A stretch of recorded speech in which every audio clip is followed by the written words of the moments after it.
everyone, and welcome back to a new Live It career pathway. Today I'm here with Leah Arcand in Saskatoon. Leah is a teacher and has also launched an organization with her partner Craig Eads called Save Rez Dogs. Hi Leah, nice to meet you. Hi. Can you tell us about your organization and how it started?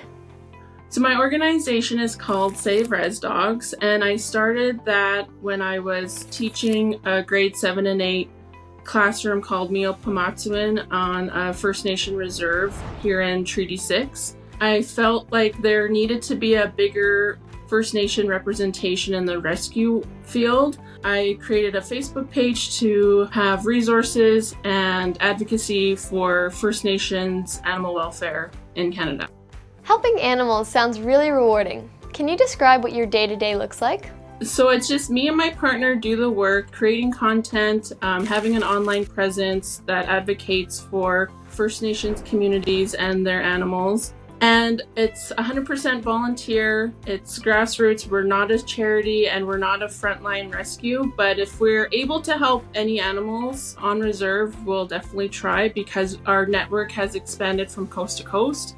And who does Save Rez Dogs support? Communities? For sure, my own community, Muskeg Lake Cree Nation, and I do support a lot of frontline rescues that do help reserves. So I could say I help at least 20 rescues across Canada by donating funds to them through the merch that I've created.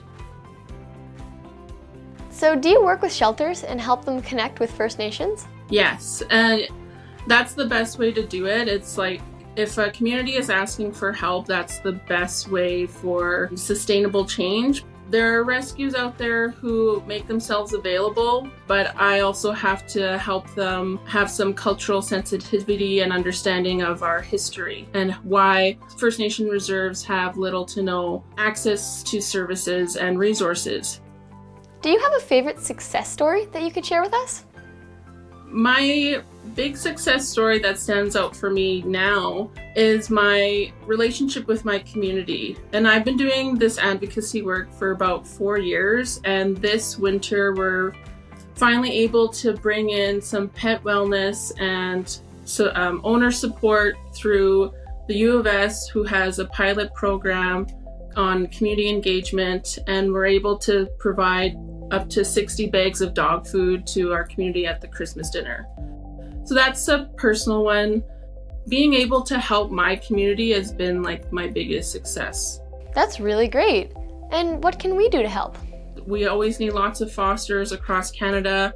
If you can't foster, you can fundraise and donate to various rescues that help First Nation communities, and the best way to know that is to ask them questions like who they help and just learn more about our history and understand, because the biggest thing that we need is people's mindsets to change on why the situations are the way they are and not see it as a dog problem. It's really a human problem and a system problem, and we need everyone to kind of kick in and help out. Leah, what do you love about working with Save Rez Dogs? It's 100% volunteer, and it's really like a labor of love and my passion project, and helping is one of my biggest love languages. So I'm glad I'm able to do this on my spare time. And it intersects with what I teach in schools. I teach Indigenous history, so it all just ties in together. So it's just a really big part of my life now. How do you see this type of work making a difference?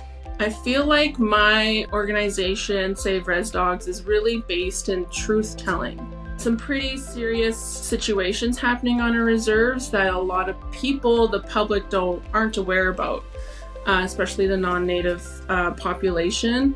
And telling truth, and in this era of truth and reconciliation, it feels like people who are guests on the land are benefiting. There are still ways they can give back by, being a good citizen or being the rebel and, supporting First Voice people or making social change wherever they're at. But as, young people, the learning part is super important, just to have that understanding. Thank you for sharing this. Do you have any advice for someone who is interested in the same type of work? It's important to not be a performative ally, where it's really just for yourself and your social media. You know, you want to do it because it's your love language and you want to give back and your intentions are good. That's great advice. Thank you so much, Leah, for being with us today and sharing the story of Save Rez Dogs. Thank you. Bye!